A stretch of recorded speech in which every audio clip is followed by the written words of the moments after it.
जय हिंद फ्रेंड्स। तो एक सेकेंड। हाँ, तो जय हिंद फ्रेंड्स, हम पढ़ रहे थे कक्षा 7 की बुक, जो कि हमारा राजस्थान के नाम से जानी जाती है। ये बुक चूंकि अपन कंप्लीट कर चुके हैं, तो अब अपन इस बुक के थोड़ा सा स्मेल की वजह से हो पा रहा है ना, तो थोड़ा सा एडजस्ट करना। एक मिनट। ठीक है। तो हम थे राजस्थान की कक्षा 7 की बुक पर। कक्षा 7 की बुक में अपन क्या देख रहे थे? कक्षा 7 की बुक में हमने लेसन तो 1 बाय 1 करके पढ़ लिया, एक सेशन लेके, है ना, थोड़े से आगे पीछे, लेकिन हाँ आपको तो कंटिन्यू दिख रहे होंगे। तो अब क्या करते हैं अपन, इसका थोड़ा सा मैराथन ले लेते हैं ना। तो मैराथन थोड़ा सा क्या मैराथन ले लेते हैं, और मैराथन के थ्रू ये देखने की कोशिश करते हैं कि हमने इन 9 चैप्टर में, बेसिकली 9 चैप्टर है, गांधी जी जुड़ा हुआ 10वां चैप्टर जो कि हमने नहीं पढ़ा है ना, और कुछ जीवन कथा से गया उनके सत्य के प्रयोग से कुछ थोड़ा सा उदाहरण लिया हुआ। तो हम पढ़ने वाले हैं कक्षा 7 के जो 9 चैप्टर हैं, जो 9 ही चैप्टर है, उसकी थोड़ी सी डिटेल देखेंगे, उसको मैराथन के थ्रू कंप्लीट करने की कोशिश करेंगे, है ना, ताकि कोई भी बच्चा जिसने कक्षा 9 की बुक नहीं पढ़ी है ना, वो अगर देखे तो उसको थोड़ा सा क्लियर हो जाए, उसके माइंड में एक श्योरिटी आ जाए, एक क्लियरिटी आ जाए कि अब अगर मैं बुक पढ़ूंगा ना, तो मुझे बुक आसानी से समझ आ सकेगी। ठीक है, तो अपन एक रोड मैप बनाएंगे, चीजों को समझने की कोशिश करेंगे। हमने थोड़ा सा दूर से देखने की कोशिश करेंगे हमने कक्षा 9 की पूरी बुक में क्या देखा है। बहुत ज्यादा डेप्थ में नहीं जाएंगे, बहुत ज्यादा फाइन इन्फॉर्मेशन नहीं लेंगे, ओवरऑल देखने की कोशिश करेंगे, ताकि थोड़ा सा हमारे माइंड में खाका बन सके। हाँ, कक्षा 7 की बुक ये है मोटा मोटी कक्षा 7 की बुक। बाकी कोई डिटेल है वो तो इसके अंदर के ही सारे फैक्ट होंगे। बहुत ज्यादा अंदर जाओगे, बहुत ज्यादा गहराई में जाओगे तो फैक्ट मिलेंगे, बाकी अपन ऊपर ऊपर से तो देखें कम से कम। ठीक है, तो फटाफट से शुरू करते हैं अपन आज के सेशन से। तो देखो, फर्स्टली अपन देख लेते हैं कि हमने कौन कौन से लेसन पढ़े हैं ना। मैं लेसन के एक बार नाम आपके सामने रख दूं, ताकि आपको थोड़ा सा आइडिया हो जाए कि हमने कौन कौन से लेसन पढ़े। फर्स्ट सेशन में हमने 2 लेसन एक साथ पढ़े। कौन कौन से? वन्य जीव वाले, वन और वन्य जीव और ऊर्जा संसाधन और खनिज। फिर हमने 3 लेसन एक साथ पढ़े थे। क्यों? क्योंकि एक लेसन ऐसा था जो कुछ ज्यादा इन्फॉर्मेशन देने वाला नहीं था, ज्यादा इन्फॉर्मेशन बेसिकली उसमें थी नहीं, तो देगा किसे जब है ही नहीं, है ना, देगा थोड़ा सा। चलो ठीक है, फिर अपन 3 चैप्टर को एक साथ पढ़ लेते हैं। तो कौन कौन से 3 चैप्टर हैं? ये 3 चैप्टर है हमारे कृषि और विपणन, पहले कृषि और सिंचाई, देन कृषि और विपणन, और फिर लास्ट में हमारा कृषि और उद्योग करके। तो ये वो 3 चैप्टर थे। उसके बाद फिर अपन 2 चैप्टर पढ़ लेते हैं।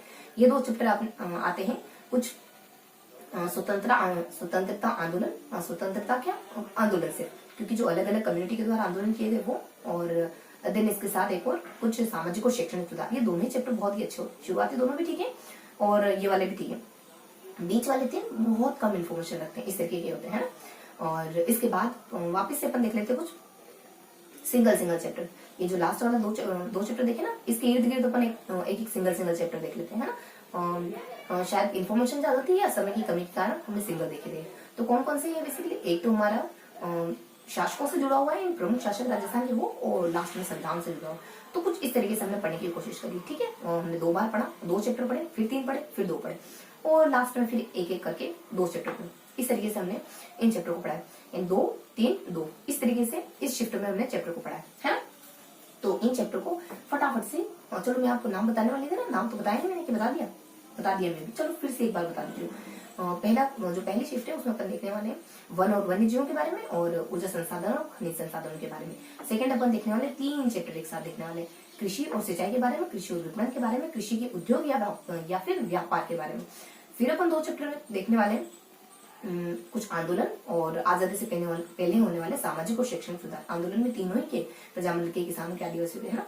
और देन जो सिंगल चैप्टर की बात करें ना, 3 तो हो गए। उसके बाद थोड़ा सा सिंगल चैप्टर की जो मैं बात कर रही हूँ वो है संविधान से जुड़ा हुआ, वो है हमारे प्रमुख शासकों से जुड़ा हुआ। तो कुछ इस तरीके से 2-3-2 की शिफ्ट में हमने चैप्टर सारे पढ़े, और आज अपन मोटा मोटी रिवाइज कर लेते हैं कि इन चैप्टर में बेसिकली है क्या। तो देखो, आज का टॉपिक है हमारा कुछ 3 पोर्शन में बताया ना हमने, तो फटाफट से देख लेते हैं। देखो यहाँ पे वन्य जीव, उसके बाद ऊर्जा व खनिज संसाधन, देन यहाँ पर कृषि व सिंचाई, इसके साथ कृषि व विपणन, इसके साथ कृषि व कृषि के उद्योग, कृषि के उद्योग, कृषि व्यापार, एग्जैक्ट नाम बताऊं तो कृषि व्यापार। इसके बाद वाले कौन से? इसके बाद वाले दो चैप्टर, आंदोलन, आंदोलन व सामाजिक व शैक्षणिक सुधार, इससे आजादी से पूर्व। ठीक है, कुछ इस तरीके से दे दें। बाकी बच जाते दो चैप्टर जो हम सेपरेट देखते हैं। कौन कौन से? वो है, एक तो है हमारा प्रमुख शासक, एक है हमारा संविधान सभा या फिर राजस्थान, संविधान निर्माण में राजस्थान का योगदान, संविधान निर्माण में राजस्थान का योगदान। कुछ इस तरीके से देखते हैं अपन, है वन वन्य जीव, ऊर्जा संसाधन, कृषि, कृषि उपकरण, कृषि और व्यापार, आंदोलन, सामाजिक शैक्षणिक सुधार, आजादी से पहले, प्रमुख शासक, इसके साथ अपन कवर करते हैं संविधान निर्माण में राजस्थान का योगदान। तो अब बिना देरी किए फटाफट से अपन एक एक चैप्टर को लेके शुरुआत करते हैं, यानी वन और वन्य जीव के बारे में पढ़ेंगे। ठीक है, ये कुछ अपन फर्स्ट, सेकेंड, थर्ड, फिफ्थ, तो फोर्थ और फिफ्थ इस तरीके से देखने वाले इन पांचों चैप्टर को। 5 नहीं लेकिन ग्रुप 5 बन गए। ठीक है, तो अपन शुरू करते हैं वन और वन्य जीवों से। देखो वन और वन्य जीव चैप्टर में क्या पढ़ते हैं आप आखिरकार? वन व वन्य जीव क्या पढ़ते हैं आखिरकार वन और वन्य जीव के चैप्टर में अपन? तो एक ओवरऑल आइडिया लेना, तो वन और वन्य जीव में हमने वनों के बारे में पढ़ा और वन्य जीवों के बारे में पढ़ा। वन और वन्य जीव को तो एक साथ ही देख लिया, साथ में अपन थोड़ा सा दोनों, हाँ ठीक है, दोनों के बारे में पढ़ते हैं, वन के बारे में पढ़ते हैं और वन्य जीव के बारे में पढ़ते हैं। जैसा कि नाम से पता चल रहा क्या पढ़ते हैं वन में? वन के प्रकार देखते हैं। वन के बेसिकली राजस्थान में कौन कौन से प्रकार है? 2 टाइप से वनों के प्रकार देखते हैं, आरक्षित, संरक्षित और अवर्गीकृत। और सेकेंड अपन देख लेते हैं पतझड़ वाले, सदाबहार और कुछ अपने सदाबहार, पतझड़ और कटीले, इस तरीके से देखते हैं। इसके साथ अपन थोड़ी सी वन नीतियां देख लेते हैं ना। एक अपने राजस्थान की वन नीति देखते हैं, उसके बाद भारत की वन नीति देखते हैं जो कि 1952 के दरमियान आती है। ठीक है, और इसके बाद अपन देख लेते हैं वन्य जीव को सेंटर करके। वन्य जीव को सेंटर करके क्या क्या चीजें देखते हैं अपन?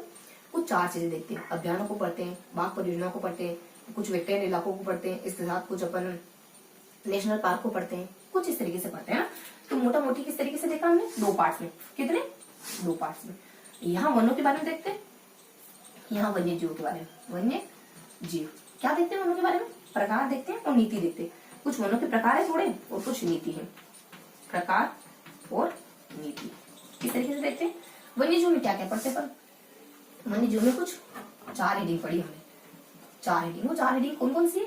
अभ्यारण्य, अभ्यारण्य, देन अभ्यारण्य के बाद अपन नेशनल पार्क देखते हैं, national park, MP national park. इसके बाद अपन थोड़ा बाघ परियोजना है, जो राजस्थान में 3 बाघ परियोजना पाई जाती वो, और फिर अपन वेटलैंड इलाके के बारे में देखते हैं। ठीक है, कुछ इस तरीके से देखते हैं। देखो अब इनकी डिटेल नहीं लिखेंगे, आपको थोड़ा सा और ओरली सुन के समझना होगा। ठीक है, तो देखो प्रकार में हमने बताया कि 2 तरीकों से प्रकार बताया गया। एक तो आरक्षित, कुछ आरक्षित, संरक्षित, अवर्गीकृत। आरक्षित, संरक्षित, आरक्षित, संरक्षित और अवर्गीकृत। आरक्षित, संरक्षित और अवर्गीकृत। ठीक है, और नीति में क्या देखते हैं अपन? एक तो भारत की देख लेते 1952 में आती है वो, और एक राजस्थान की जो 2010 में ये कहती है कि 10% 20% वन होने चाहिए, कहती 33%। राजस्थान में है 10%, कहते हैं 20% होने चाहिए, है ना।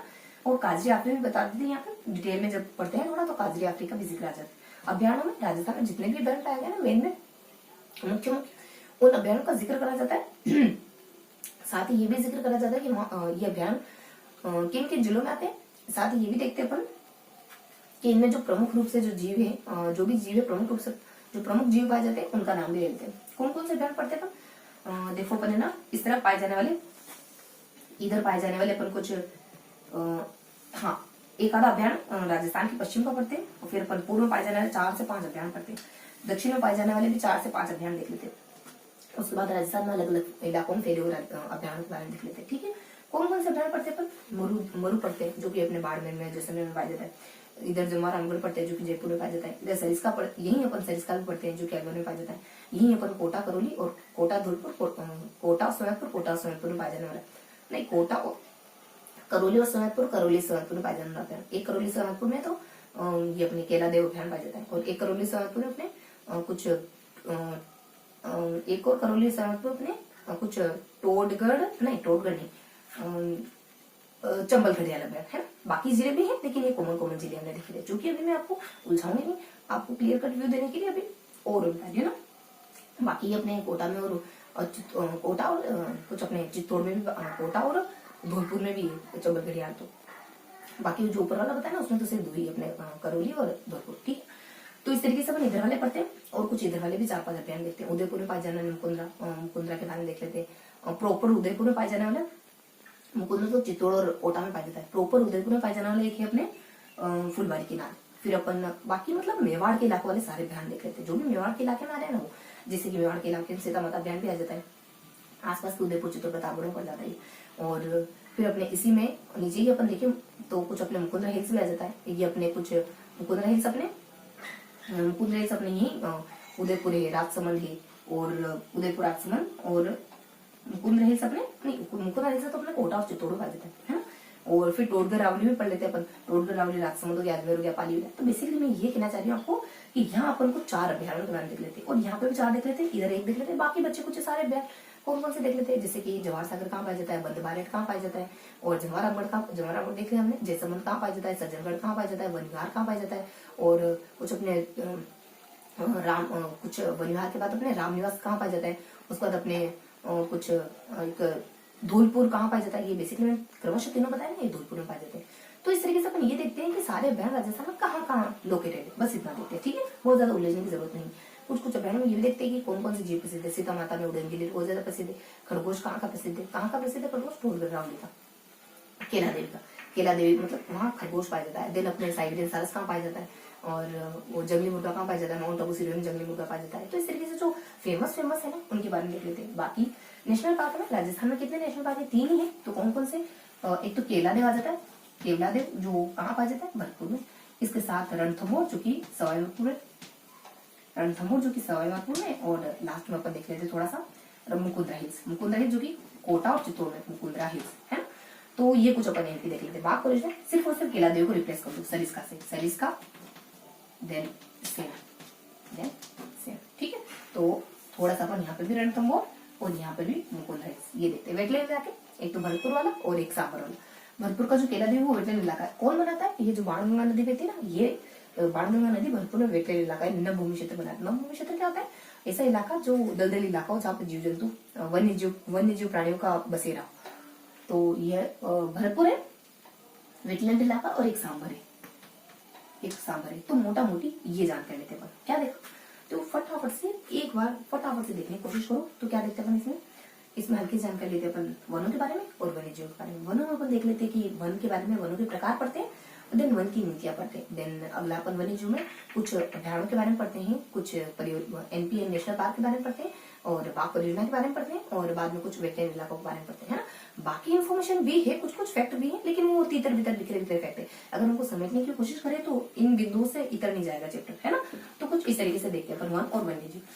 तो ये हमने फर्स्ट लेसन कंप्लीट कर लिया। अब आ जाते हैं सेकंड लेसन में। सेकंड लेसन में क्या देखते हैं अपन, सेकंड लेसन हमारा जुड़ा हुआ है खनिज और ऊर्जा संसाधनों से। दूसरा लेसन किससे जुड़ा है, खनिज व ऊर्जा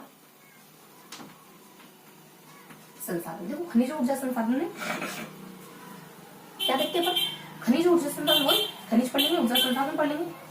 खनिज और ऊर्जा संसाधन, खनिज और ऊर्जा संसाधन। देखो खनिजों में पूरी एक सारणी देखते हैं, एक टेबल देखते हैं, जिसमें अपन पढ़ते हैं कि राजस्थान में अमुक खनिज अमुक स्थानों पर पाए जाते हैं। और कभी ये भी देख लेते हैं कि इन खनिजों के इस्तेमाल क्या है। ठीक है, ऊर्जा संसाधन दो प्रकार के, कौन कौन से, परंपरागत और गैर परंपरागत।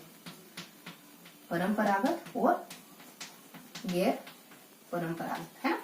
इस तरीके से पढ़ते बेसिकली।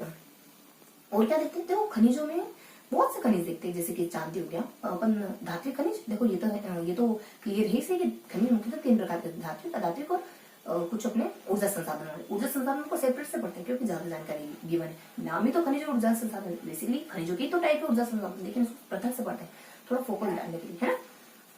तो यही तो होता है जब जनरली हम किसी चीज को, ऐसे तो मोबाइल आपका सब काम कर देता है, फिर लोग जो भी मतलब यूपीएससी एस्पिरेंट होते हैं वो रेडियो क्यों सुनते हैं? क्योंकि उनको पता है कि जब चीजें एकदम स्पेसिफाई करने की जरूरत हो ना, तो हमें संसाधन भी एकदम स्पेसिफाई करके इस्तेमाल करने होते हैं। वो माइनर टाइम पे ध्यान देते हैं। जब परफेक्शन की ओर जाना होता है ना, तो इन चीजों का ध्यान रखना होता है। बाकी तो अदरवाइज आप ऐसे ही चल रहे हो तो कोई दिक्कत नहीं, तब तो आपको चीजें परेशान करेंगी नहीं। लेकिन जब थोड़ा ज्यादा अपने आप को ज्यादा तराशने की जरूरत होती, अपने आप को ज्यादा फाइन बनाने की जरूरत होती, तब ये छोटी छोटी चीजें भी बहुत मायने रखती, हल्की हल्की चीजें बहुत मायने रखती। हम तो सोचते हैं कि मोबाइल से सब कर लेंगे ना, न्यूज़पेपर की क्या जरूरत है, मोबाइल में पीडीएफ कर लेंगे। लेकिन ये तब पता चलता है जब अपन थोड़ा सा उस नजरिए से सोच के देखते हैं ना। तो खनिज ऊर्जा संसाधन, परंपरागत और गैर परंपरागत।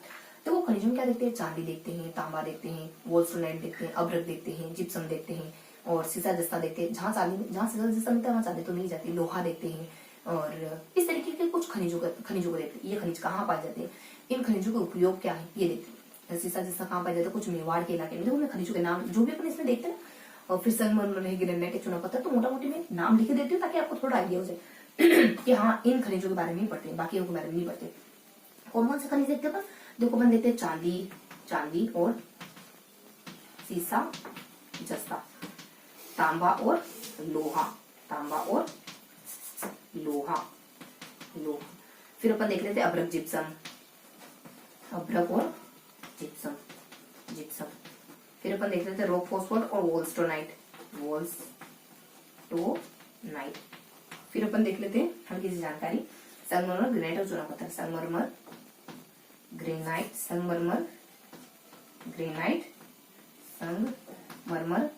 ग्रेनाइट और चूना पत्थर। ठीक है, इनके बाद देखते हैं चांदी कहाँ पाया जाता है? जिसा ये दोनों मेवाड़ के इलाके में पाई जाती है, जो अपने मेवाड़ के इलाका उदयपुर राजसमंद जुड़ा हुआ।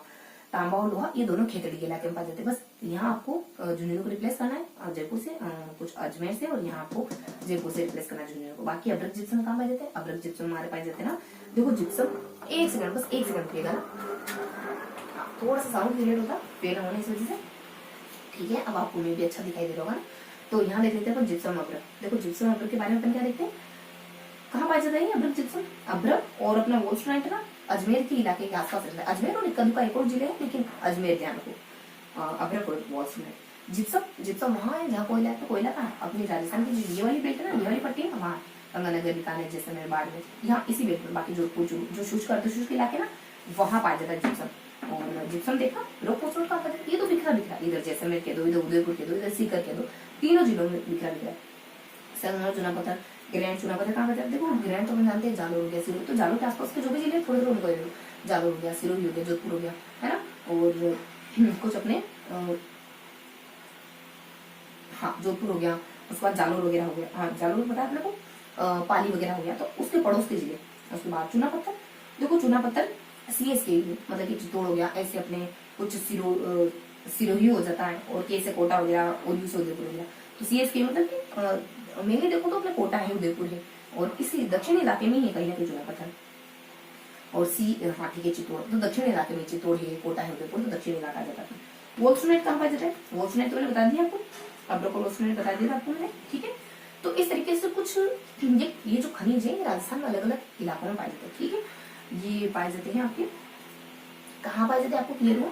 ये दोनों पाए जाते हैं मेवाड़ में, ये दोनों पाए जाते हैं झुंझुनू में, खेतड़ी में।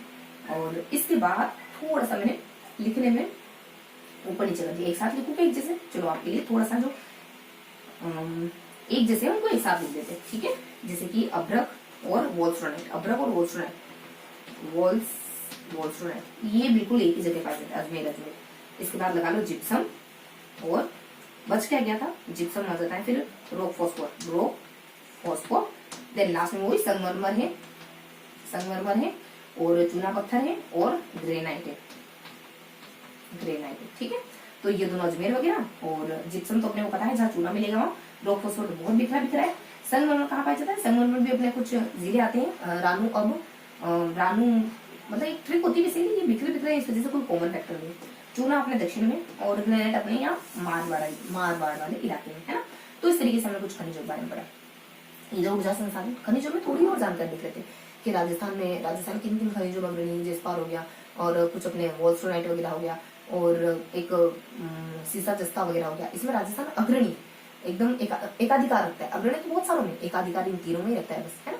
कुछ वोल्फ्राइट और जेस्पार और सीसा जेस्पार, इनमें एकाधिकार रखता है राजस्थान। बाकी बहुत सारे खनिज है राजस्थान पाए जाते, बहुत सारे पत्थर वगैरह भी है, बालू पत्थर है, चूना पत्थर है, बलुआ पत्थर है और घिया पत्थर है, इस तरह के बहुत सारे पत्थर पाए जाते हैं राजस्थान में। तो वो तो बस पाए जाते हैं, बस इतना है। और दिन अपन आ जाते हैं अब ऊर्जा संसाधन। ऊर्जा संसाधन परंपरागत कौन से, वही हमारा कोयला हो गया, पेट्रोल हो गया, खनिज तेल हो गया और जल विद्युत हो गया, ये ऊर्जा संसाधन होते हैं। और गैर परंपरागत है सौर ऊर्जा, पवन ऊर्जा, परमाणु ऊर्जा, बायोगैस ऊर्जा, ये तो क्या देखते हैं, बस ये तो देखते हैं ये कहाँ पाए जाते हैं, है ना, राजस्थान में कहाँ कहाँ ये है, कहाँ कहाँ इनके विद्युत विद्युत ग्रह बने, कोयले से भी विद्युत बन जाएगी आपकी, जल से भी विद्युत बन जाएगी, तो कहाँ कहाँ इनके विद्युत ग्रह, थोड़ी सी ज्यादा जानकारी इनके बारे में देखते हैं। बाकी इनका तो सिर्फ नाम देखते हैं और कहाँ पाए जाते हैं, दैट्स इट। तो क्या देखते हैं परंपरागत स्रोतों में कोयला कहाँ पाया जाता है, तो कोयला अपने इस बेल्ट में, देखो किन किन के बारे में देखते हैं, एक बार में नाम लिख दीजिए, कोयला हो गया, उसके बाद अपने खनिज तेल, पेट्रोल हो गया, खनिज तेल, वही अपने खनिज तेल कहो, पेट्रोल कहो, खनिज तेल है, और जहां खनिज तेल निकलता है ना वहां प्राकृतिक गैस तो निकल ही जाती है, प्राकृतिक गैस, है ना। और इसके बाद अपन जल विद्युत भी देख लेते हैं, है ना। और इनमें क्या देखते हैं, इनमें अपन देखते हैं परमाणु ऊर्जा, परमाणु, फिर जल, फिर बायोगैस, और बायोगैस से पहले हाँ बायोगैस, फिर पवन, बायो फिर पवन। इनमें तो ये देखेंगे कहाँ का, इनमें थोड़ा सा देखेंगे कहाँ पाया जाता है कोयला। कोयला बेसिकली इस बेल्ट में पाया जाता है, किस वाले बेल्ट में, इस वाले बेल्ट में पाया जाता है। और ये अपने बीकानेर, जोधपुर, यहाँ से शुरू करो, गंगानगर, बीकानेर, जैसलमेर और जैसलमेर के बाद बाड़मेर वगैरह, और अंदरूनी में जोधपुर चूरू ले लेते हैं, है ना। तो इस इलाके में पाया जाता है। तो बेसिकली इन्हीं इलाकों में, नहीं यहाँ जोधपुर चूरू नहीं, बस अपने सीमांत इलाके, तो सीमांत इलाकों में कोयला पाया जाता है, इस तरीके से बताते हैं। देन अपने हाड़ोती में कोयला पाया जाता है, इस तरीके से, कोटा, बूंदी, बारा, झालावाड़ पाया जाता है, इस तरीके से बताते हैं। फिर थोड़ी फाइन इन्फॉर्मेशन भी, कि जो मैंने आपको जिले बताए ना, कहीं पे इनका विद्युत गृह भी बना हुआ है, पर्टिकुलर स्थान भी गिवन है कि इन स्थानों पर, और कोई स्थान तो ऐसा है जो विद्युत गृह रखता है, मैंने आपको कहीं दिया विद्युत क्या, कोयला विद्युत, कोयले से विद्युत भी बनती है बहुत सारी इन्हीं जगहों में से किसी स्थानों पर। तो इस तरीके से देखते हैं। खनिज तेल, प्राकृतिक गैस में क्या देखते हैं, तो इतना देखते हैं कि खनिज तेल के बेल्ट कौन कौन से, जैसलमेर हो गया, बाड़मेर हो गया, नागौर हो गया, ये जयपुर, नागौर के बीकानेर हो गया, जैसलमेर, बाड़मेर और बीकानेर, ये तीनों बेल्ट है, यहाँ पर बहुत ज्यादा मिलता है।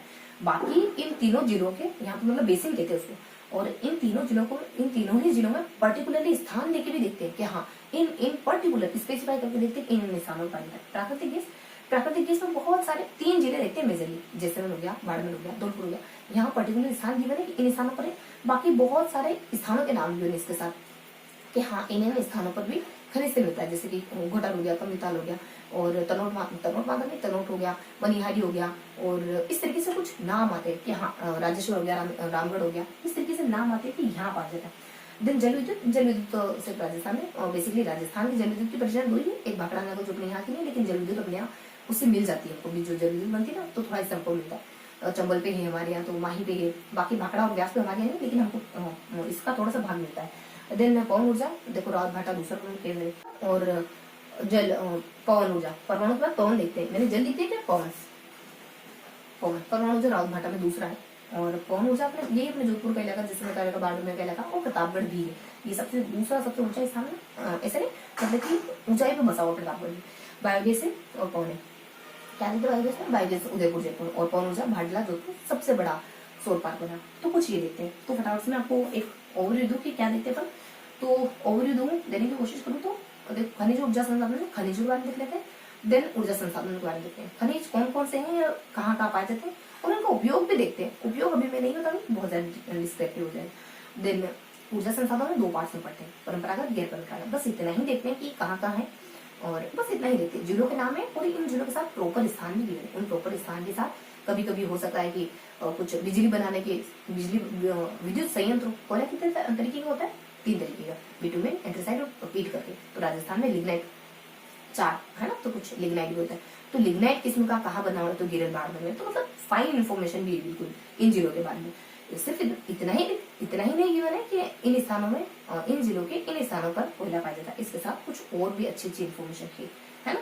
तो इस तरीके से मोटा मोटी खनिजों को, इस तरीके से मोटा मोटी खनिजों क्या, परंपरागत ऊर्जा के स्रोतों और गैर परंपरागत ऊर्जा के स्रोतों पर पढ़, ठीक है।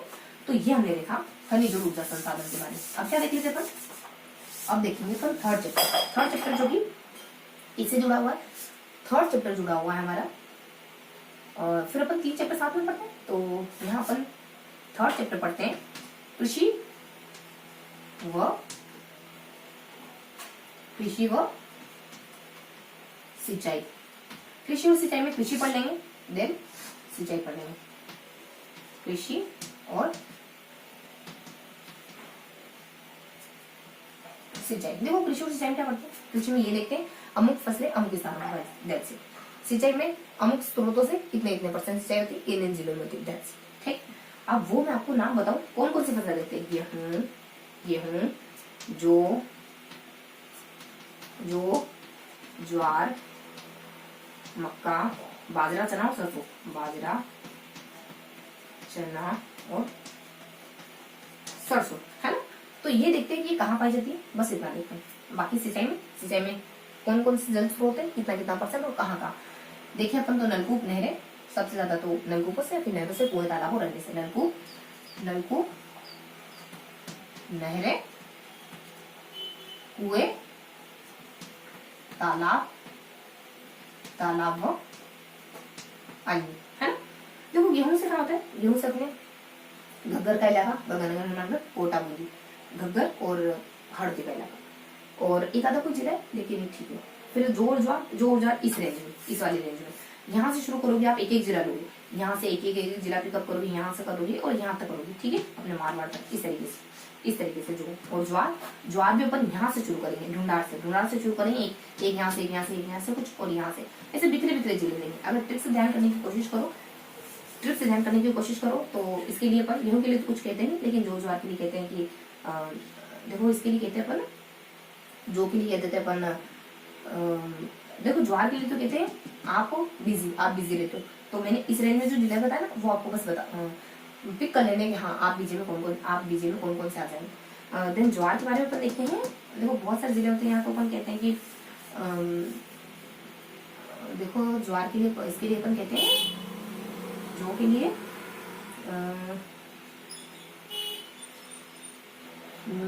इसके लिए अपन कहते हैं सब्जी, जन सब्जी, है जन सब्जी। के कौन ऐसा जन है जिसको सब्जी पसंद नहीं आ रही, तो इस तरह की ट्रिक होती है। मक्का में क्या होता है, मक्का में अपन जो मेवाड़ का इलाका वहाँ मक्का पाया जाता है, नीचे दक्षिण राजस्थान। बाजरा कहाँ पाया जाता है अपना, बाजरा है ना मिडिल रेंज में पाया जाता है, इस वाली रेंज में राजस्थान की। तो बाजरे के लिए अपन क्या ट्रिक बनाते हैं, कुछ सांझ करके, है ना, सांझ करके ट्रिक होती है, सारे जिले आ जाएंगे इस वाली रेंज पे। बाकी चना भी अपने इसी वाली रेंज में, बाजरा भी, हाँ ठीक है, और चना बिल्कुल स्पेसिफाई करके इसी वाली रेंज में, क्योंकि यहाँ पे भी जिले आएंगे, यहाँ पे भी आएंगे, यहाँ पे भी आएंगे, यहाँ पे भी आएंगे। बाजरा में इतना प्रॉपर इस रेंज में नहीं है, थोड़ा इधर वाले, और मिडिल में इतने नहीं है ना। और फिर अपने चना के लिए इसी रेंज में, और ट्रिक क्या आ जाएगी अब जब, तो इसी ट्रिक के, इस रेंज के, इस ट्रिक के जिले। बाकी सरसों के लिए अपन कह देते हैं कि जैसे बीजी एटीएम, एक ट्रिक होती है, और सरसों कुछ बिखरे इलाकों में पाया जाता है, जैसे बीजी, कभी ढूंढार में कहते हैं, कभी नीचे अपने हाड़ौती वगैरह में कह देते हैं। तो इस तरीके से बिखरे इलाकों में, लेकिन ट्रिक के थ्रू सारे बन जाते हैं। ये 44 है, 44, 30, 23, 2 और 1%, इतनी सिंचाई होती है। नलकूपों से ये अपने जो मेवात का इलाका ये, और कुछ जिले और आ जाते हैं, 2-3। नहरों से तो देखो अपने सीमांत इलाके हो गए, और फिर अपने सीमांत इलाकों के साथ, एक तो सीमांत इलाके सारे हो जाएंगे अगर से शुरू करो और बाड़मेर में खत्म करो। इसके अलावा हमारे यहाँ दक्षिण में भी जिले आते हैं, जो हमारे हाड़ौती के जिले है ना, वो भी आते हैं यहाँ पे। और बेसिकली उसको तो कौन फैक्टर देखने की कोशिश करें तो मिल जाएगा, लेकिन फिलहाल के लिए मुझे सीमांत इलाके ही ध्यान में आ रहे। बाकी ट्रिक क्या होती है कि उस सीमांत इलाके प्लस उस केट को सलाम करते हैं अपन, जो एबीसीडी पढ़ लेती है, तो केट पूजो उस केट को, तो केट उस केट को पूजो जो एबीसीडी पढ़ती है, केट पूजो और एबीसीडी, ये ट्रिक होती है। उससे सारे जिले कंफर्म हो जाएंगे ये जिले। कुआं में कुछ देखते हैं, तालाब वगैरह अन्य वगैरह कुछ देखते हैं। तो ये था हमारा कृषि और सिंचाई वाला चैप्टर, बहुत ही आसान सा चैप्टर था, कोई ज्यादा जानकारी नहीं। इसके साथ थोड़ा सा ये भी बताते हैं कि कौन सी रबी की, खरीफ की और जायद की फसलें और कब कब बोई जाती है ना, जानते गेहूं, जो चना, सरसों, चुकंदर, इधर अपन जानते हैं मक्का में बाजरा है, चावल है, फिर अपने जो है ज्वार है, चावल है, मक्का है, और देखो गेहूं को छोड़ के सारे अनाज जो खाने के अपन काम में ले सकते हैं, जो जैसे कि मक्का हो जाता है, बाजरा वगैरह हो जाता है, ज्वार है, जो है, और कुछ चावल वगैरह है, और कपास है, इसके साथ अपन मूंगफली वगैरह, मोठ वगैरह, तिल वगैरह, इस तरीके की फसल कब हो जाती है देखते हैं अपन। देखो रबी कब होते हैं, सर्दियों में होते हैं, अक्टूबर में काट, गर्मियों में काटते हैं अपन, मार्च अप्रैल वगैरह आते हैं। ये कब बारिश में होते हैं, जुलाई वगैरह में होते हैं, कब काटते, सर्दियाँ आते थे अक्टूबर नवंबर में, तो इसलिए। बाकी जायद की फसलें तो गर्मियों में होते हैं, गर्मियों में काटते थे, जून वगैरह में होते हैं, अप्रैल में काटते हैं, ये अपने सब्जियां वगैरह और फल वगैरह ये सब। तो ये हमने देखा कृषि और सिंचाई के बारे में। अब क्या पढ़ते हैं अपन, इसके साथ क्या पढ़ते हैं, इसके साथ अपन कृषि उपकरण। देखो मैं चैप्टर का नाम लिखूंगी जरूर, लेकिन कृषि व विपणन। क्या देखते हैं इसमें? इसमें 2-3 फैक्ट है, बाकी कोई जानकारी थी नहीं, मतलब कि कोई ऐसी फैक्चुअल जानकारी थी नहीं। कृषि विपणन बोर्ड की स्थापना कब होती है? 1974 में हो जाती है। और रामगंज में अपने रामगंज कोटा में, धनिया मंडी, और कुछ अपने जोधपुर में जीरा मंडी। इस तरीके से कुछ हल्का सा 2 फैक्ट है, पूरे चैप्टर में 2 ही फैक्ट है, ठीक है। जोधपुर में जीरा मंडी और कोटा के रामगंज में धनिया मंडी, और कृषि विपणन बोर्ड की स्थापना 1974, ठीक है। तो ये हमारा कृषि विपणन वाला चैप्टर में फिनिश। देन 5th, ये चैप्टर थोड़ा ठीक इन्फॉर्मेशन रखता है। क्या? कृषि और व्यापार, कृषि व व्यापार। क्या देखते हैं इसमें? देखो इसमें अपन कृषि से जुड़े हुए बड़े उद्योग, कृषि से जुड़े छोटे उद्योग। बड़े उद्योग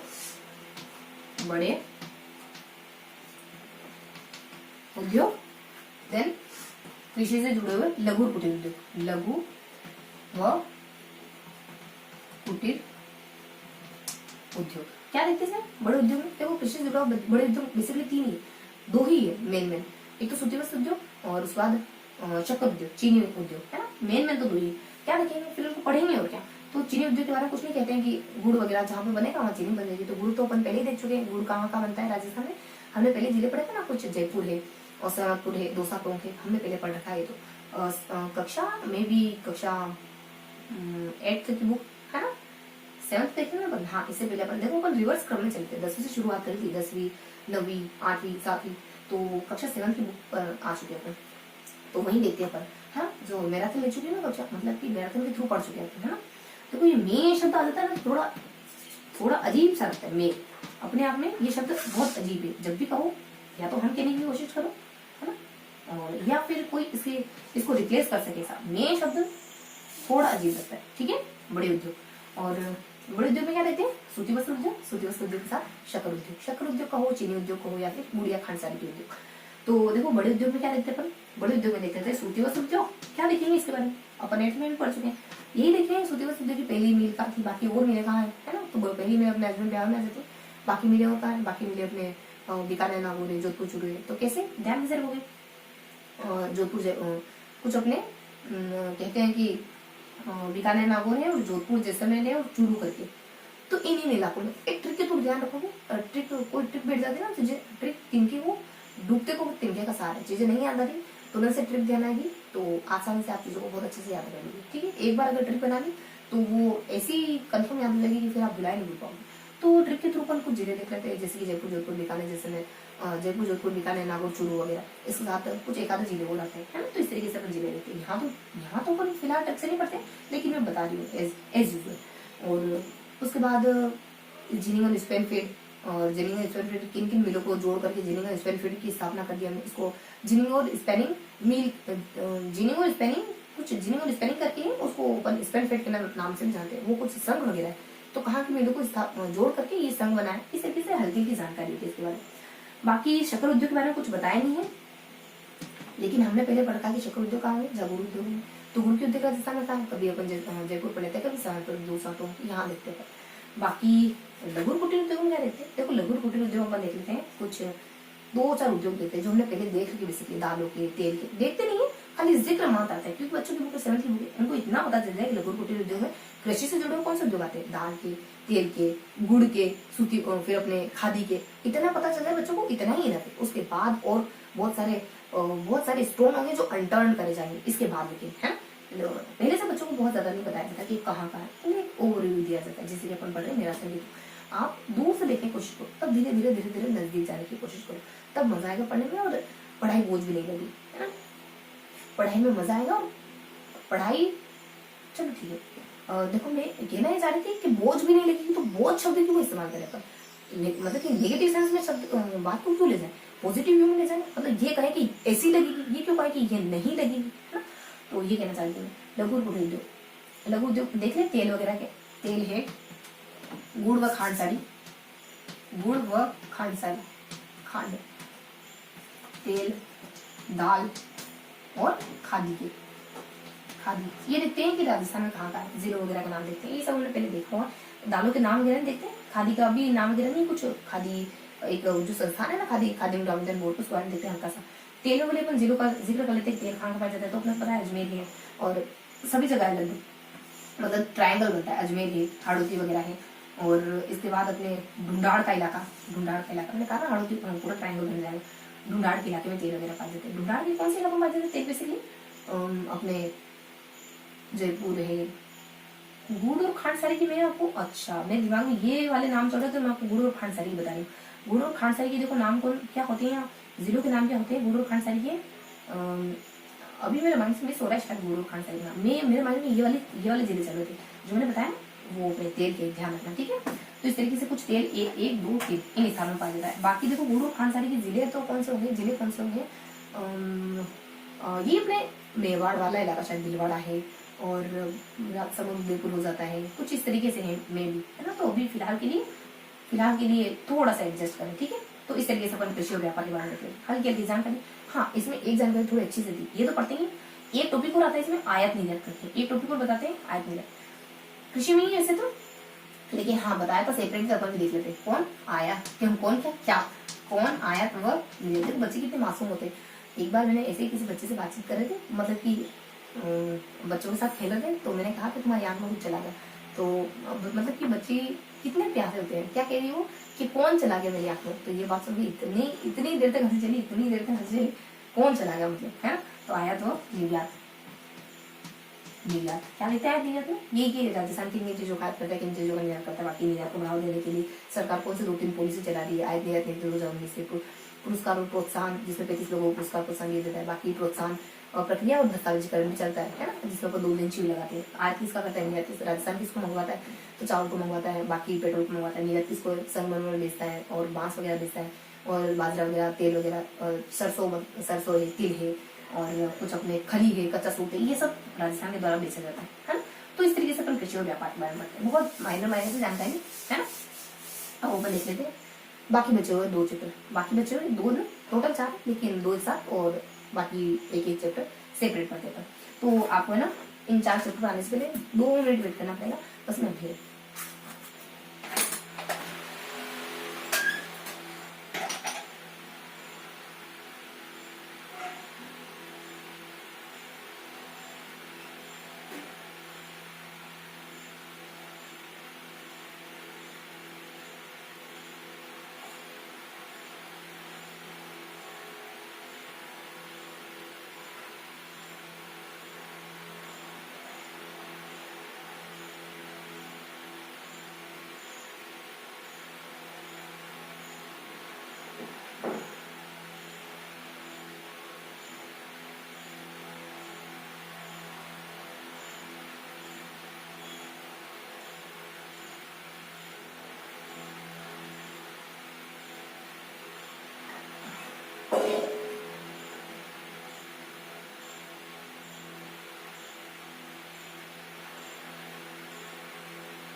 हाँ, तो कहाँ थे हम, इसको 2 चैप्टर देख लेना। कितने देखे अपनों ने, 2 और 3, 5 देख लेना तो। हाँ, छठे से शुरू करना है। छठा कौन सा है, छठा है अपने आंदोलन। एक और कुछ है आंदोलन करके, आंदोलन के साथ, लेकिन हाँ आंदोलन नहीं गिवन है इसमें। तो इसमें अपन क्या क्या देखते हैं, इसमें अपन है ना अच्छी खासी इन्फॉर्मेशन है इसमें। किसान आंदोलन, आदिवासी आंदोलन, प्रजामंडल आंदोलन, इसके साथ कुछ व्यक्तियों की, कुछ कैरेक्टर के बारे में भी इसमें जानकारी गिवन है। नाम तो आंदोलन ही है, लेकिन इसमें अपन पढ़ते क्या है, कुछ 4 मुद्दे पढ़ते हैं, कुछ 4 टॉपिक। सबसे पहले किसान आंदोलन, बड़ी भी नहीं है, सबसे ज्यादा मतलब सबसे ज्यादा जानकारी भी नहीं है। बाकी प्रजामंडल और आदिवासी। प्रजामंडल पहले आदिवासी देख लेते हैं, फिर प्रजामंडल हो गया आंदोलन, प्रजामंडल, और लास्ट में कुछ व्यक्तियों के बारे में, कुछ प्रमुख व्यक्तित्व के बारे में, व्यक्ति विशेष के बारे में पढ़ते हैं। किन्हीं का नाम देते हैं जो इनसे जुड़े हुए हैं, इन्हीं में से इसको पिकअप करते हैं जो यहाँ महत्वपूर्ण रोल निभाते हैं, और फिर उनको डिटेल से पढ़ते हैं। देखो किसान आंदोलन कौन कौन से आंदोलन देखे, बिजोलिया के बारे में देखा हमने, बेगू के बारे में, मोदी के बारे में, नीम चोड़ा के बारे में, और सीकर वाले के बारे में, शेखावटी के बारे में। तो यहाँ किसान आंदोलन पढ़े, बिजोलिया, बेगू, बूंदी, नीमू चाणा, नीमू चाणा। इसके बाद देख लेते हैं अपन नीमू चाणा के बाद सीकर, सीकर, सीकर छोटी मात्रा है ना, सीकर। हाँ, उसके बाद नहीं बड़ी आती है ना, सीकर। हाँ, उसके बाद अब आ जाता है अपने शेखावटी पहले। हाँ, उसके बाद शेखावटी आ जाता है। तो यहाँ के आंदोलन देखते हैं, क्या देखते, देखो बिजुलिया सबसे बड़ा है यहाँ पे, बाकी सब छोटे छोटे। बिजुलिया में विजय से प्रतीक करते हैं जो क्या किस नाम से जाने जाते हैं, किसान आंदोलन के जनक के नाम से। ये 3 चरण होता है, फर्स्ट सेकंड थर्ड। कुछ है ना 1900 शुरू होते हैं जो 1941 को खत्म होते हैं, 15 तक, फिर 23 तक, फिर 41 तक, है ना। तो इस तरीके से होते हैं। तो क्या देखते हैं बिजुलिया, यही देखते हैं कि पहले चरण में 2 राजा होते हैं जो किसानों के साथ अत्याचार कर रहे होते हैं। दूसरे चरण में समझौता वगैरह हो जाता है। तो तीसरे चरण में आते आते हम समझौता जो हुआ था ना, ये फिर तोड़ दिया जाता है दूसरे चरण में। तो तीसरे चरण में एकदम पुख्ता समझौता होता है, इस तरीके से होते हैं। और बेगू वगैरह ना, देखो यहाँ पर रामनारायण चौधरी बोलशेविक समझौता करा लेते हैं, लेकिन मानने से इनकार कर देती है सरकार। फिर भी मांगे तो माननी पड़ती है, कुछ मांगे हटानी पड़ती है, 34 मांगे हटा दी जाती। बूंदी में भी हत्याकांड तो सब जगह हुए, है ना। यहाँ बेगू में भी होता है, नाटक करके कोई व्यक्ति होते मारे जाते हैं। कृपाराम और एक और कुछ रूपाजी और कृपाजी, ये कृपाराम ये दोनों मारे जाते हैं, रूपाजी कृपाजी। बूंदी में क्या पढ़ते हैं, रामनारायण चौधरी के द्वारा ये अपने रामनारायण चौधरी के साथ 1-2 जने और तो वो करते हैं, है ना। और कुछ अपने एक स्थान विशेष वरण में कुछ हत्याकांड वगैरह होता है। यहाँ पे बहुत सारे लोगों को मारा जाता है। दिन 1941 में आते थे, आंदोलन खत्म होता है। यहाँ पे नानक नाम का व्यक्ति मारा जाता है। उसके बाद नीमू चाणा में जानते पहले सूर मारने की अनुमति नहीं थी, दे दी अनुमति। फिर भी किसान असंतुष्ट थे क्योंकि राजा बहुत ज्यादा कर लगा रहे थे। देन यहाँ पे भी कोई घटना होती है, किसानों को मारा जाता है, कभी डायरबाद की उपाधि दी जाती है इस घटना को, और एक और जलियांवाला बाग की उपाधि, है ना। सीकर के बारे में एक राजा होता है कुछ कल्याण, अपने से पहले जो राजा बना है ना, उसका जो कर इसके ऊपर आया, कुछ ऐसा कर होता है कि जो एक एक्सपायर होने पर दूसरा बनेगा तो वो कर देगा जो बन रहा है। ऐसे तलवार बनाई करके नाम से जानते हैं मेवाड़ में इसको। बहुत सारे अलग अलग इलाकों में अलग अलग नाम से आते हैं, अलग अलग टाइप के कर होते थे पहले, पता न जाने कौन कौन से कर होते हैं। चौरी कर अब बेटियों के ऊपर लगा देते, बेटी की शादी की चौरी कर देना पड़ेगा, 3 रुपए देने पड़ेंगे। ये यही की बात है, जिले की बात है ना। तो यहाँ पे अपन कहा गए सीकर पे। तो ऐसे ही कोई राजा था कल्याण करके, और फिर अपने किसान की तरफ से नेता तो कल्याण 2-4 नेता होते हैं, ये में हरा पन्ना लेता लेको ऐसा करके। जयपुर इनकी दोनों की मध्यस्थता कराता था, यहाँ सब सुलह करा दिया। शेखावटी में जयपुर सुलह कराना चाह रहा होता है। कुछ इलाके के होते हैं, मंडावा है, चिलाव है, और नवलगढ़ है, मांडलगढ़ है, बिसाऊ है, यहाँ तो आंदोलन हुआ है। जयपुर यहाँ पे मध्यस्थता कराने की कोशिश कर रहा है, लेकिन कुछ असर हुआ नहीं है के शासन। और एक और कालीचरण के चिड़ाव कालीचरण ने भी एक समिति की स्थापना करी थी काम बनाने के लिए, किसानों का बीच में, मतलब और किसानों की जो मांगे हैं पूरी हो जाए और ये शांत हो जाए करके, ये कोशिश करने के लिए, ये कोशिश कामयाब हो जाए इस मकसद से। लेकिन इनकी कोशिश भी कामयाब होती है। आदिवासी में बहुत ज्यादा समय नहीं है, फटाक से देखते हैं ना थोड़ा। आदिवासी में क्या देखते हैं, भीलों के देखते हैं, मेढ़ा के देखते हैं। भील आंदोलन देखते हैं अपन, भील आंदोलन और मेढ़ा आंदोलन। देखो भीलों में और कुछ है ना 2 से 3 से 4 व्यक्तियों के बारे में पढ़ते हैं। गोविंद गिरी है, और इसके साथ अपने माणिकलाल वर्मा है, और एक भोगलाल पांडे हरदेव। गोविंद गिरी तो डूंगरपुर हो गया, सिरोही हो गया, और बांसवाड़ा वगैरह हो गया। यहाँ जहाँ डूंगरपुर बेरसा जन्म लेते हैं, तो अपने आसपास के इलाकों में भीलों को एकत्रित करने का काम करते हैं।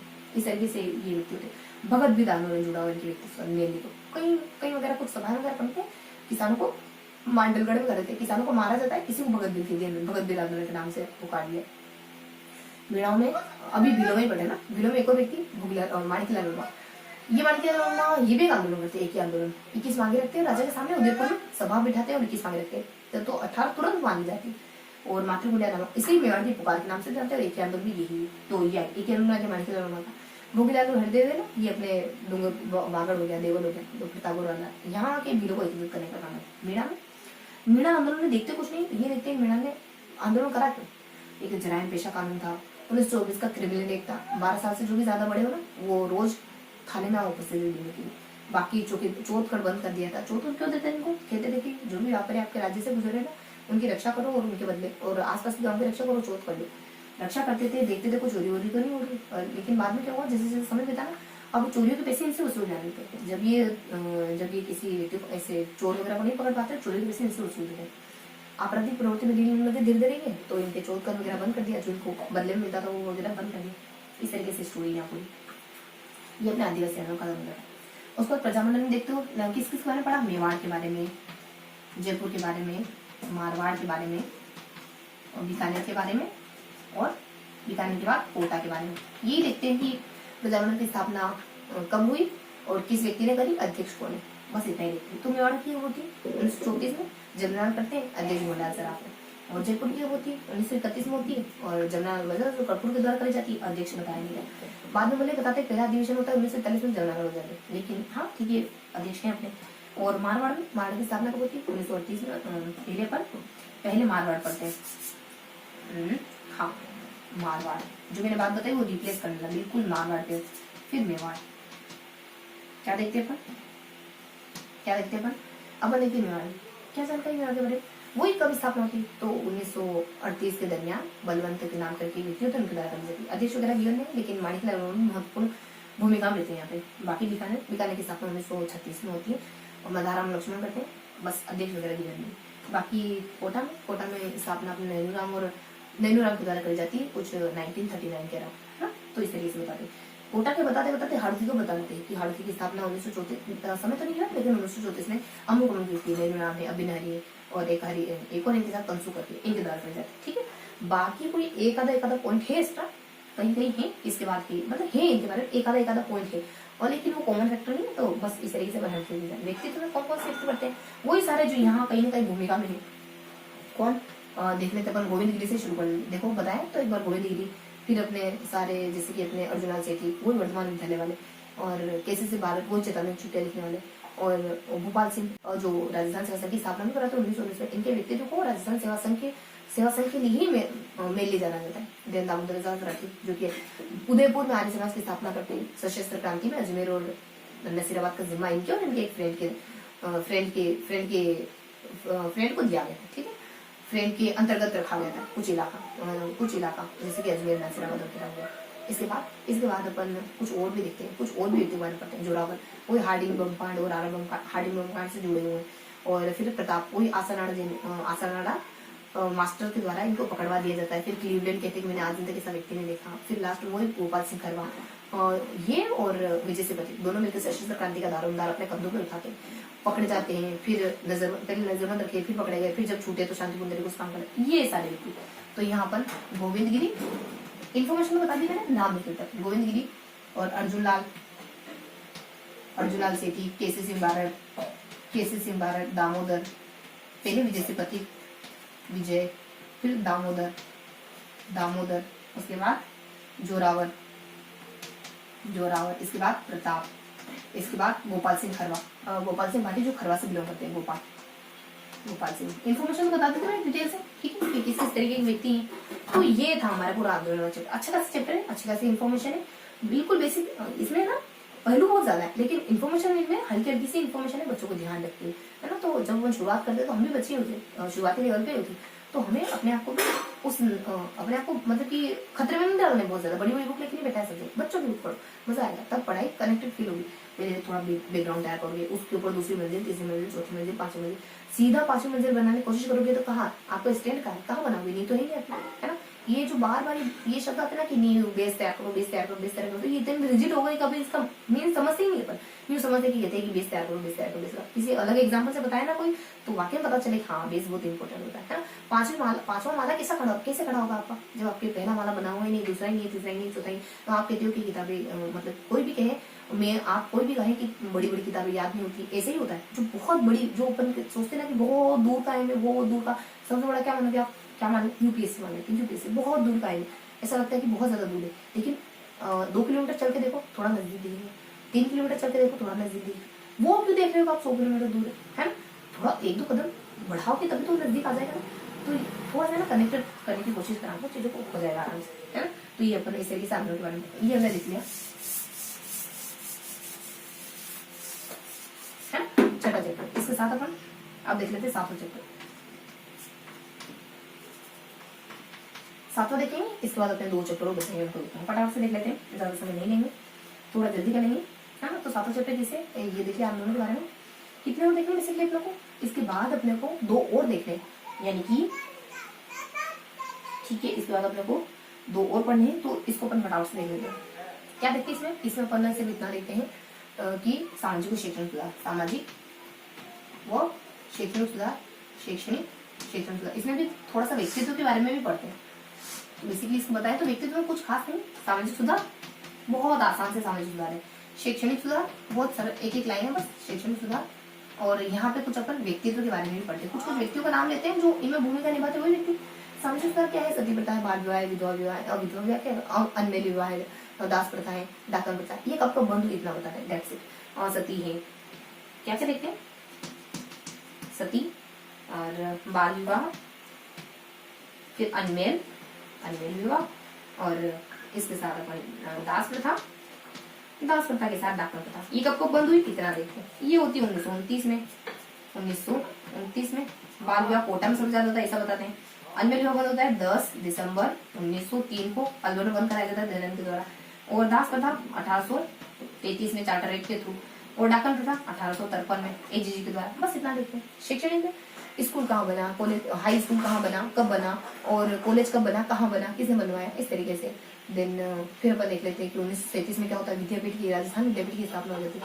ये बीचों बीच इन्हीं सारे कामों के बीच का 1935 का समय आता है जब अंग्रेजों को राजभाषा, और हमारी जो हिंदुस्तानी भाषा थी या फिर हमारे राजस्थान भारत की जो भाषा थी उसको वर्नाकुलर शिक्षा के नाम से जानते हैं। जो शिक्षा थी, शैक्षिक बारे में क्या देखते हैं? बस यही देखा हमने, इतना प्रोग्रेस देखी, कैसे कैसे प्रोग्रेस हुई। थोड़ा सा बालिकाओं के क्षेत्र में भी देख लेते हैं। महिला क्षेत्र के 1861 में टूटा फूटा वर्नाकुलर, टूटा फूटा नहीं, कुछ पुराना सा एक वर्नाकुलर विद्यालय स्थापित हुआ था। कहने का मतलब ये कि एक सरकारी स्कूल से पहले जो 2-3 स्टेप पीछे वाला जो विद्यालय ना, ज्यादा सुविधाएं नहीं और कुछ आधारभूत, यानी कि जो बेस वाला, इस तरीके का कुछ स्कूल बना था। देन अपने फिर ये थोड़ा परिष्कृत हुआ और कुछ 68-66 आते अजमेर में सरकारी स्कूल खोल गया बालिकाओं के लिए।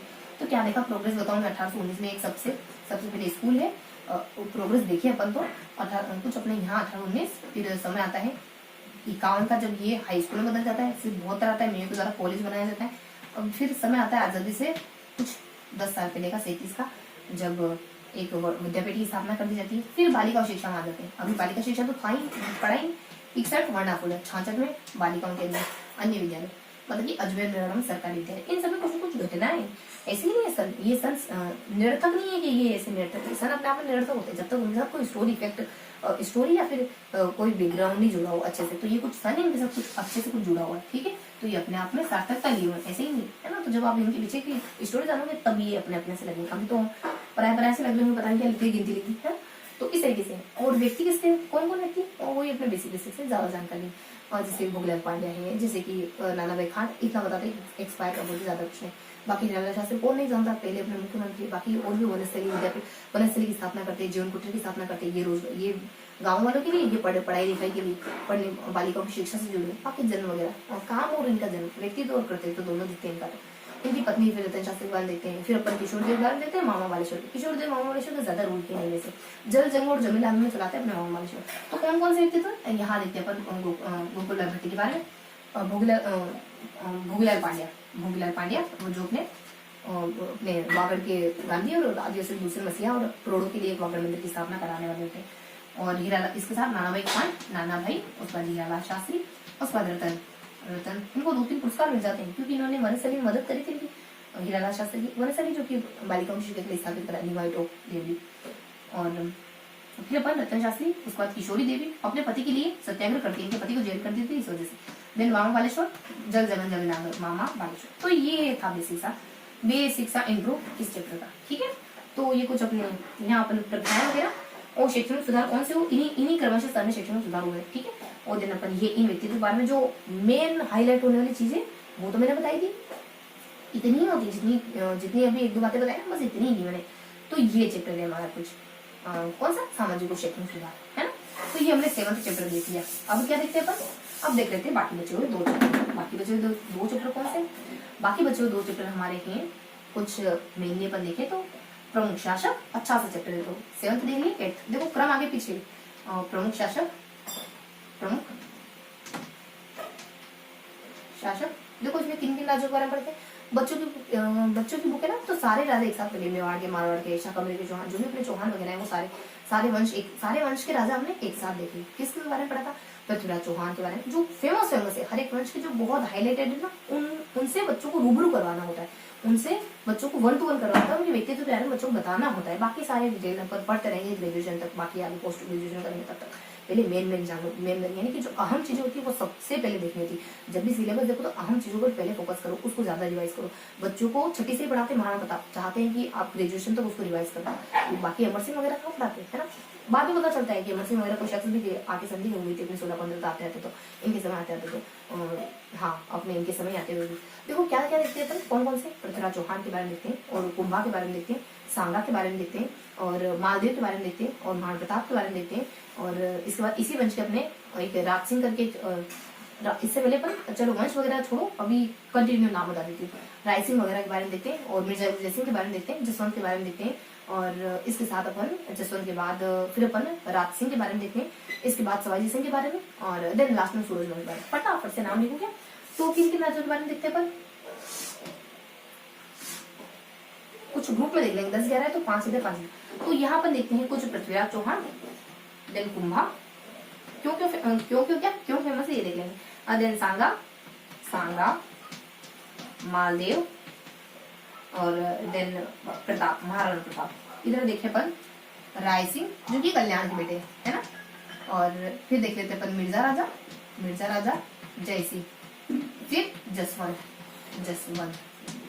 इसके बाद जसवंत के बारे में पढ़ लेते हैं, इसके बाद फिर अपन देखते हैं मिर्जा जय सिंह, जसवंत, और इसके बाद अपने राज सिंह,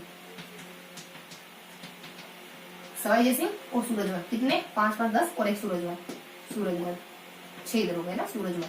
इनके बारे में देखते हैं, बस कुछ नहीं देखते। क्या है देखो, पृथ्वी सिंह वो राजा है जिनकी माँ ने भी शासन संभाला था, बाद में जब समझदार होता ये संभाल लेते थे, 6 भाषाओं को ज्ञात है। इनके दरबार में कुछ 6-7 अच्छे व्यक्ति है, पृथ्वीराज चौहान, विश्वरूप, विद्याधर शास्त्री और कुछ जयानकर की, तो अच्छे कुछ इनके दरबार में बहुत प्रसिद्ध व्यक्ति हुए। पृथ्वीराज चौहान के एक मित्र भी थे चंद्रवर्धन, और पृथ्वीराज रासो के रचयिता भी थे। देन कुंभा, देखो कुंभा के नाम तो बहुत सारी उपलब्धियां, बिहार में ऐसे राजा एकमात्र है जो बहुत सारी उपलब्धियां अपने नाम कर चुके हैं अपने जीवन काल में। देखो कुंभा बताते हैं कि 1417 के आसपास चित्तौड़ में जन्म होता है। मेनली जन्म के बारे में देखें तो उपलब्धि तो कला कलम कटार के धनी माने जाते हैं। कुंभा इसके अलावा अचलगढ़े, मोमटे मचाने, इन रूपों का निर्माण करते हैं। बहुत सारी उपलब्धियां, दागुरु, हारगुरु, परमगुरु, अभिनव भट्टाचार्य, महाराजा, महाराणा और राय इन सारी बातों से इनको नवाजा जाता है। और इसके साथ ये चित्तौड़ में एक दो मंदिर वगैरह, चित्तौड़ में जो कुछ स्थापत्य से जुड़ी 2-3 चीजें वो इन्हीं के द्वारा बनाई जाती है। और देन ये अपने संगीत के लिए भी, मतलब कि कला प्रेमी है, संगीत प्रेमी, स्वर्णकाल कहलाता था इनका कला के क्षेत्र में। तो इसके अलावा ये ना संगीत से जुड़े 2-3 ग्रंथ लिखते हैं, संगीत राज मीमांसा, सूर प्रबंधन, टीकाएं भी लिखते हैं, चंडी शतक होगी, और एक चंडी शतक के नाम से जानी जाती है, और एक और अपने कुछ राज रसिक प्रिया के नाम से जानी जाती है। तो इस तरीके से इनके जीवन काल में इनके नाम बहुत सारी उपलब्धियां कर लेते हैं। सांगा 80 गाँव वाले राजा माने जाते हैं, किसी की मदद नहीं लेते, और अपने नहीं ये किसी की मदद अपने सूरजवंश की बात है। सांगा अपने राज्यों को ना बचाते हैं आसपास पड़ोसी इलाके से, और राजाओं को एकत्रित करने का काम करते हैं। बाकी ठीक है 80 गाँव थे, बस इतनी, बाकी पिताजी वगैरह टाइम में। दिन मालदेव तो शौर्य युग कहलाए, इनका भी चरमोत्कर्ष कहलाता है, शौर्य युग कहलाए मालदेव का, क्योंकि इन्होंने 52 युद्ध लड़े, 58 पर जीते, बहुत सारे दुर्गों को हड़प लेते। हशमत वाले राजा यानी शत्रु सेना, हशमत वाले राजा ने एक वीरतापूर्ण राजा के नाम से जानी गई मालदेव, पितरहंता भी कहते मारवाड़ का। तो इस तरीके के व्यक्ति, तो युद्ध बहुत सारे करे। प्रताप के नाम से कौन होता है, महाराणा प्रताप। यहाँ किताब बताई है विश्ववल्लभ की किताब, बाकी जगमाल बड़े भाई और जयवंदन की माता जी, और 28 वर्ष को राज्याभिषेक 15 देन इसके बारे में इनके बारे में देखते थे अपन राय सिंह। देखो राय सिंह क्या देखते हैं, राय सिंह है ना, ये 2-3 किताबें लिखते हैं ज्योतिष के ऊपर, और यही वो व्यक्ति जो बीकानेर में दुर्ग का निर्माण कराते हैं, यही वो व्यक्ति जो राजपुताने के कर्ण कहलाते हैं, है ना, ये राय सिंह। और जन्म वगैरह देख लेते हैं अंकल का सब। मिर्जा जैसे क्या देखते हैं, मिर्जा जैसे वो है जो अपना पूरा जीवन 3 राजाओं के हेरफेर में गुजार देते हैं। वही क्रमशः अपने जहांगीर सलीम से शुरू करो, सलीम के बेटे, उसके बाद औरंगजेब वगैरह। एक इनको कहता है कि गुजरात में जाओ, क्रमशः बता रहे गुजरात में जाओ, दूसरा कहता है उपाधि देता है, कुछ 639 का समय। तीसरा औरंगजेब जो है ये इनको मिर्जा शिवाजी के विरुद्ध भेजता है, मिर्जा राजा को शिवाजी के विरुद्ध भेजता है। इस तरीके की इनका जीवन। बाकी बिहारी है, राजकवि, दोनों इनके दरबार के मतलब कि जाने माने व्यक्ति है। बिहारी जो बिहार से लिखते 15 वर्ष में बहुत ज्यादा प्रसिद्ध है। बिहारी के 2 है जो नाम के थे, देखने में छोटे गाँव करेगा। जसवंत 2 राजा है, ये भी 2 राजा को हुआ बोले, शाहजहां और औरंगजेब। पता नहीं चला किसका साथ दो के युद्ध में, तो जयसिंह पहले तो शाहजहां, क्योंकि उनको बाधित दी थी महाराज की, बाद में जयसिंह आने के जयसिंह के कहने के चलते औरंगजेब का साथ देते थे। इन्होंने बहुत सारे कुछ 4 ग्रंथ लिखे, कुछ भाषा करके, आनंद और चंद्रोदय करके, इस तरीके से कुछ 4 ग्रंथ लिखते हैं। और जसवंतपुरा निर्माण, ये औरंगाबाद के निकट जसवंतपुरा बसाते थे। और राजसिंह के बारे में, राजसिंह वो व्यक्ति जो औरंगजेब से खफा होता है। कभी चारों से शादी कर ली औरंगजेब ने, इन्होंने कभी किसी वजह से, कभी जजा की वजह से, और कभी उत्तराधिकारी में किसी का साथ नहीं देते, जबकि ये किसी का साथ नहीं देते, जबकि औरंगजेब के द्वारा 6 हजार की नजरदारी दी। बाकी औरंगजेब के से जो डर कर गोस्वामी भक्त आ रहे थे उनको पनाह देते। बाकी उदयपुर राजसमंद में कुछ कुछ स्थापना कर रहे थे, क्या कुछ कुछ मंदिर, कुछ कुछ मूर्तियां स्थापित कर रहे थे। उदयपुर राजसमंद कानपुर में मूर्ति तो करवाते द्वारकाधीश की, प्लस राजसमंद प्रसिद्धि बनाते थे। विश्व की सबसे बड़ी ये 25 शिलालेख बनी, रणछोड़दास घटी बनाई। उसका सूरज, देखो वो व्यक्ति पिताजी असमय निधन हो जाता है, लेकिन बहुत अच्छे शासक, अपने कैरियर को बहुत ज्यादा बढ़ा रहे, किसी की वंदना मुगलों मराठों ना राजपूत, किसी की वंदना नहीं। बाकी आखिर राजू सूदन इनके 2 जगह। ठीक है, तो ये अपन देखते हैं कुछ प्रमुख शासकों के बारे में। अब क्या जानकारी लेंगे, अब लास्ट चैप्टर पढ़े थे जो कि है संविधान। क्या है, मतलब कि राजस्थान का योगदान। 9वां चैप्टर है संविधान निर्माण में, संविधान निर्माण में राजस्थान का योगदान। ये है संविधान निर्माण में राजस्थान का। क्या देखते हैं इसमें, बेसिक जानकारी देखते हैं संविधान सभा, और बाद में वो सारे व्यक्ति, मतलब इसके बाद जस्ट संविधान सभा के बाद वो सारे व्यक्ति जो राजस्थान से बिलोंग करते हैं लेकिन संविधान सभा में जाते हैं, निर्वाचित होकर या मनोनीत होकर किसी तरीके से संविधान सभा में भाग लेते हैं वो सारे व्यक्ति। तो यहाँ अपन संविधान सभा, और देन यहाँ देखो यहाँ क्या देखते हैं अपन, संविधान सभा। यहाँ देख लेते हैं प्रमुख व्यक्ति जो संविधान में भाग लेते हैं राजस्थान से। प्रमुख क्या होते, सारे व्यक्ति देखेंगे पर वो व्यक्ति विशेष वो व्यक्ति विशेष जो संविधान सभा में भाग लेते लेकिन राजस्थान से बिलोंग करते कहीं ना कहीं। ऐसे भी है जो मूल निवासी राजस्थान के, लेकिन काम चुने कहीं और से जाते, पश्चिम बंगाल से चुने जाते हिम्मतवाद, और बिहार से चुने जाते बनारस से चुने वाला, उत्तर प्रदेश से चुने जाते पदम पर, लेकिन मूल निवासी राजस्थान के। और इस तरीके से देखते हैं। बाकी बहुत सारे ऐसे भी जो राजस्थान के नहीं, लेकिन राजस्थान में काम कर रहे थे लेकिन चुने। ये सारे कुछ पढ़िकर है, वेंकटाचार्य है, और विजय राघवाचारी है, पढ़िकर बता दिया, कृष्णाचारी, वेंकटाचारी और पढ़िकर और विजय राघवाचारी। ये चारों शख्स ऐसे राजस्थान में नहीं थे, दक्षिण भारत के थे, कोई केरल, कर्नाटक, तमिलनाडु यहाँ के। और जबकि ये राजस्थान से चुने क्योंकि यही काम कर रहे थे, कहीं कोई बीकानेर में करा, कोई जयपुर में करा, कोई जोधपुर में करा, कोई उदयपुर में करा है, इस वजह से।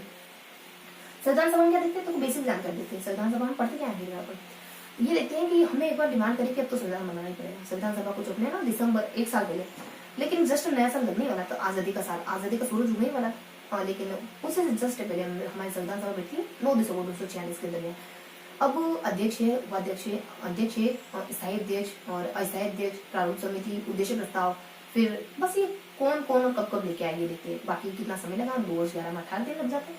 और अपने 26 नवंबर 49 को संविधान एक्सेप्ट करा, जनवरी 1950 को लागू कर दिया। बाकी 26 नवंबर को संविधान दिवस मनाया 2015 से। ये बेसिक जानकारी। क्या 9 दिसंबर को लगती है संविधान सभा, 1946 को बैठती है संविधान सभा। वो अपने स्थायी कौन होते हैं, अस्थायी कौन होते हैं, स्थायी अध्यक्ष कौन होते हैं, देन उद्देश्य प्रस्ताव कौन लेकर आए, देन प्रारूप कौन बनाते हैं। देखो स्थायी कौन थे, अस्थायी स्थायी सरदार जवाहरलाल नेहरू।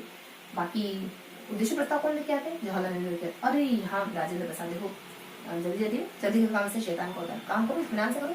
इत्मीनान का मतलब ये नहीं होता है, जब आप आराम से करो चीजें ऑटोमेटिक जल्दी होती है। ठीक है, तो यहाँ आपने कुछ अस्थायी, स्थायी, उद्देश्य प्रस्ताव और प्रारूप बता दीजिए। अस्थायी अपने सच्चिदानंद सिन्हा रहते हैं, और स्थायी अपने राजेंद्र प्रसाद रहते हैं, और देन अपने उद्देश्य प्रस्ताव लेकर के आते हैं जवाहरलाल नेहरू, और प्रारूप यानी फॉर्मेट बनाने के बाद डॉक्टर भीमराव अम्बेडकर। तभी तो जनक कहलाते, तभी तो पिता कहलाते।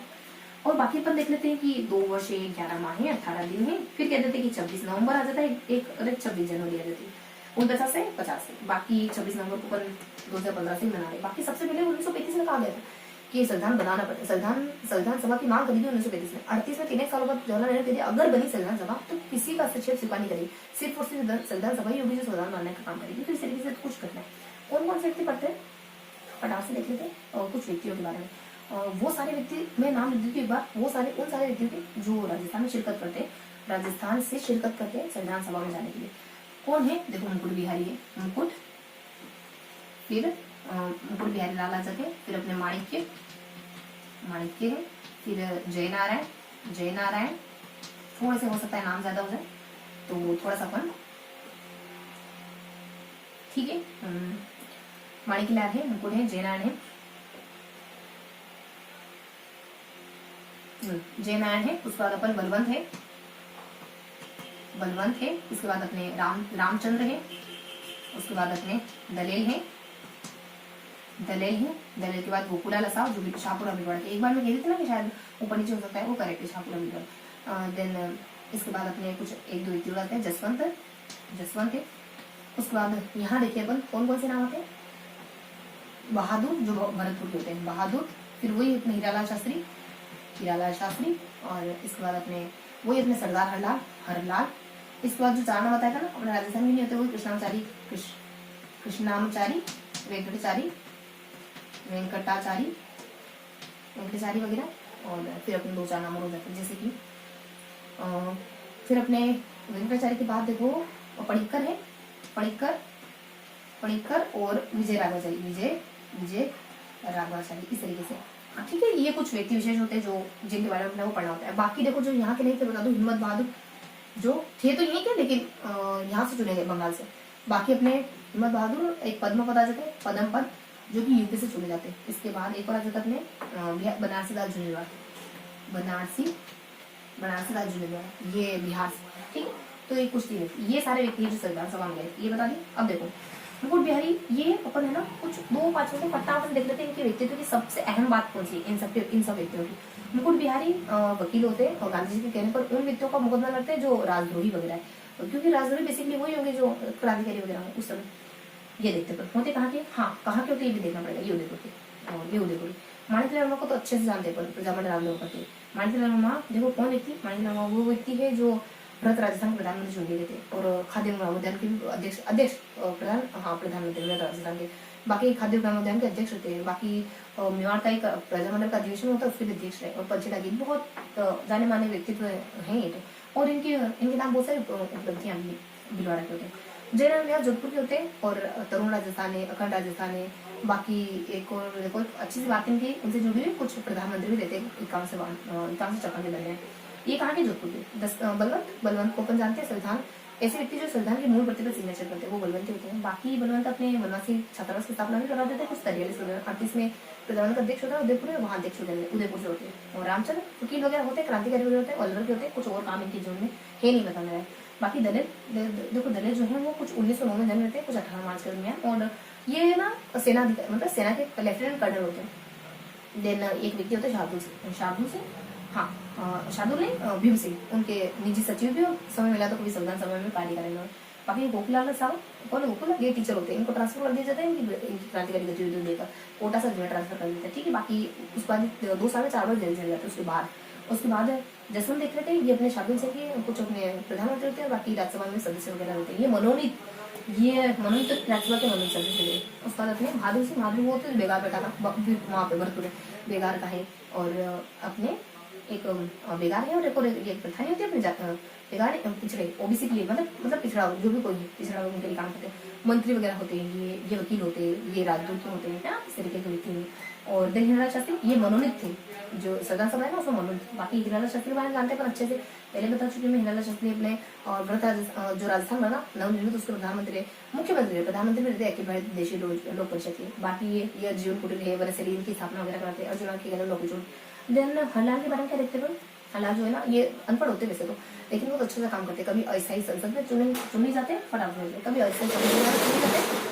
देन कभी कभार ये अपने राज्यसभा में चुने जाते हैं इस तरीके से। देन अपने कृष्णा जो कृष्ण कुमारी ये होता है ना बेसिकली कृष्णाचारी, ये तमिलनाडु के। कहाँ गए कुछ तमिलनाडु के थे और अपने विजय राघवाचारी दोनों तमिलनाडु के थे। ये जो होते हैं ना ये कभी प्रारूप समिति में चुने गए, कभी राज्यसभा में चुने गए, कभी दीवान वगैरह जयपुर के। देन वेंकटाचारी तो IAS अधिकारी होते हैं। उम्मीद ने बनाया इनको IAS अधिकारी। मानसिंह उम्मीद अपने वहाँ के जोधपुर के और जयपुर के मानसिंह के समय इन्होंने यही काम करा। बाद में प्रधानमंत्री वगैरह बन जाते। ये कहाँ पे थे, वही कर्नाटक में। ये अपने उस बात पढ़ी कर हो गया इनकी विजय राघवाचारी पद्धति, ये अपने वहीं तमिलनाडु के। और ये भी IAS अधिकारी, बाद में प्रधानमंत्री भी मेवाड़ के।